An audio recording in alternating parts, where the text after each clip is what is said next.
জুমা আয়াত ৫ রব্বুল আলামিন বলছেন আউযু বিল্লাহি মিনাশ শাইতানির রাজীম মাসালুল লাযীনা হুম্মিলুত তাওরাতা সুম্মা লাম ইয়াহমিলুহা কামাসালিল হিমারি ইয়াহমিলু আসফারা। যাদেরকে তৌরাত বহন করার দায়িত্ব দেওয়া হয়েছিল অতঃপর যারা তা যথাযথভাবে বহন করেনি তাদের দৃষ্টান্ত হলো পুস্তকের বোঝা বহনকারী গাধা। সম্মানিত ভিউয়ার্স, তৌরাত আল্লাহর কিতাব, কোরআনও আল্লাহর কিতাব। তাই আল্লাহ এখানে ওই সকল মানুষের অবস্থার কথা বর্ণনা করেছেন যাদেরকে কোরআন বহন করতে দেওয়া হয়েছে কিন্তু তারা তা যথাযথভাবে বহন করেনি বা করছে না। আল্লাহ বলেছেন ওই সকল মানুষের উদাহরণ হলো পুস্তক বহনকারী গাধা।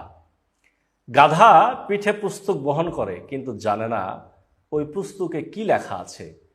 কোনো পুস্তক বা পুস্তকের অংশ মুখস্থ থাকার অর্থ হচ্ছে ওই পুস্তক বা তার অংশ বহন করে নিয়ে বেড়ানো। অন্যদিকে কোনো কাজকে গাধার কাজ বলার অর্থ হচ্ছে ওই কাজকে তিরস্কার করা। তাহলে মহান আল্লাহ এখানে কোরআন মুখস্থ রাখা কিন্তু তার অর্থ না জানা কাজটিকে গাধার কাজ বলে তিরস্কার করেছেন। আল্লাহ যে কাজকে তিরস্কার করেছেন সে কাজ অবশ্যই গুনহার কাজ। তাহলে পাঠকই বলুন, ইচ্ছাকৃতভাবে অর্থ ছাড়া, আমি আবারও বলছি ইচ্ছাকৃতভাবে অর্থ ছাড়া কোরআন মুখস্থ রাখা সওয়াব না গুনাহ? আমার দৃঢ় বিশ্বাস সবাই বলবেন অবশ্যই গুনাহ।